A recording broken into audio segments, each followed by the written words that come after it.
Benton County Justice Center in Washington State, where a judge has found Gerald Hyde the Coon guilty of possessing methamphetamine. With the arraignment done, he's being taken back to jail. Or so they thought.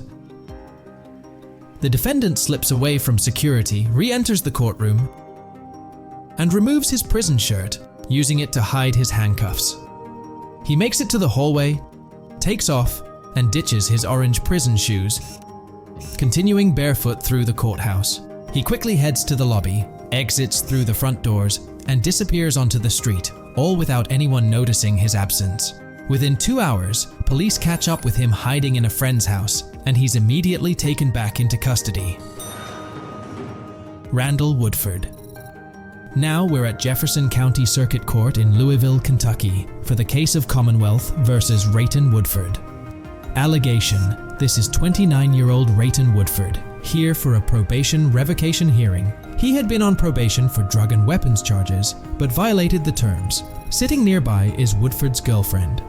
During the hearing, a detective testifies that evening he was charged with a handgun and narcotics. And if you know, was Mr. Woodford at the time a convicted felon? Yes, he was. Once the testimony concludes, Judge Barry Willett announces his decision. Probation revoked in its entirety. Mr. Woodford, I'm going to send you to serve 5 years. Good luck to you.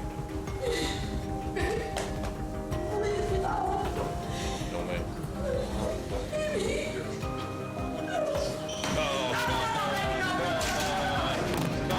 As the screen flashes, Woodford makes a run for it.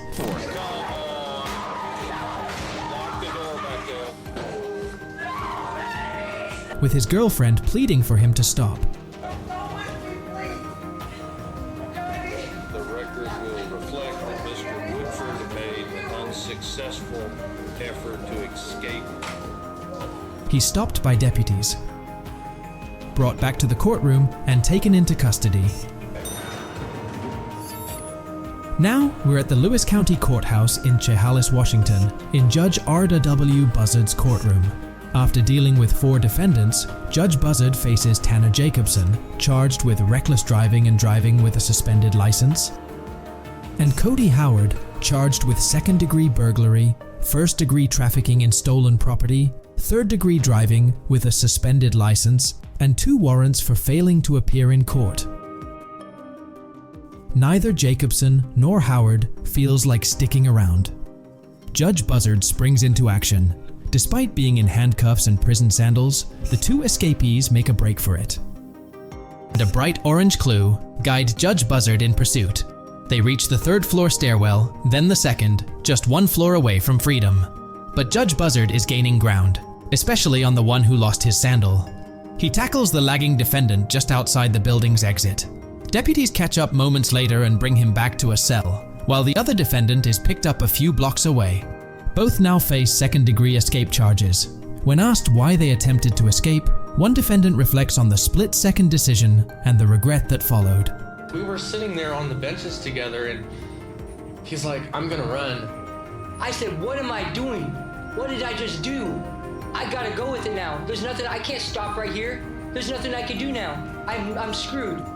I only get like 4 blocks and then I stopped. Like I just stopped on my own. I'm like, what am I doing right now? It was just a split second like decision. I don't even know why I did it. Like I would be out of here if I wouldn't have ran. Let's go to the Fayette County Justice Center in Fayetteville, Georgia, where 24-year-old Ronald Neal, seen here, is appearing before Judge Fletcher Sampson. Neal is in court today for previous charges of theft and fleeing officers. But there's a big problem. He was supposed to be here yesterday, but didn't show up. So after a bench warrant is issued for his arrest, Judge Sampson orders deputies to take him into custody for failure to appear. But Neal has other plans. He rushes into an adjoining courtroom, startling onlookers as he runs through and damages a door before escaping down a stairwell toward the 1st floor exit. He almost tastes his freedom, but with deputies and police officers in hot pursuit, Neal is brought back to court later that day, where he pleads guilty to his previous charges and for his escape attempt. which involved damaging property and injuring officers. Neil faces additional charges and 5 more years in prison. He's currently serving a 10-year sentence in Georgia's Lee State Prison. The Juvenile Justice Center in Nashville, Tennessee. It's after 9 p.m., and 4 teens aged 15 to 17 have been left unsupervised during a work detail. As minors, they're staying here instead of jail, while they await trial for crimes including armed robbery, auto theft, and murder. And as you'll see, they're not planning on waiting around for their trials. Emerging from a basement elevator wearing what appear to be yellow security vests, they make their way down the hall, but one of them changes his mind and follows the others up the stairs. Reaching the ground floor, the teens bolt through the front entrance with no one stopping them. Cameras capture the entire escape, and for now, they've made it and run off into the night. Eventually, all 4 involved in the escape are caught and could now face additional charges. It's later discovered that the 4 teens likely had help from the inside. 2 employees are terminated and arrested for assisting the juveniles in their escape. Thank you for watching. If you enjoyed this video, remember to click the like button and subscribe for more content.